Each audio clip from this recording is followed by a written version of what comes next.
Mandy, it's me. Can you hear me? Mandy, can you hear me? Hold on a second. Mandy, can you hear me now? Mandy. What about now, Mandy? Hello? Hey, yes. Mandy, it's me. Yes. Oh, I found Mandy, you're dropping out. Hold on a second. Hold on. Oh, got you. Hello, can you hear me? Oh my God, the country is killing me.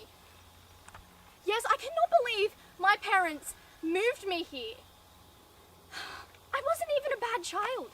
It's not like I went out during night times and drunk and got high and slept with other guys.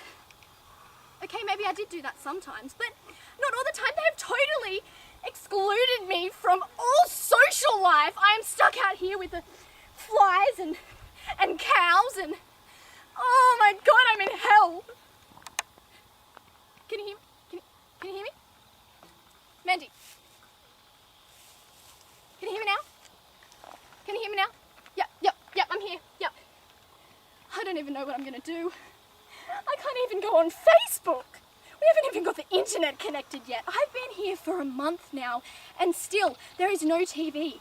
We only have a radio. I cannot go on my Facebook. I probably got like 2,000 messages from all those hot guys from where I used to live. All these fucking flies.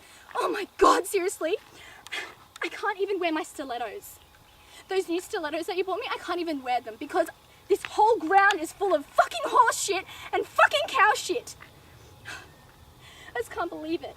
And it's just dust and rocks and these stingy things that every time you touch them they sting you. And oh look, there goes one of the neighbours that live miles and miles down the stream. There is no one I can talk to and I miss you so much.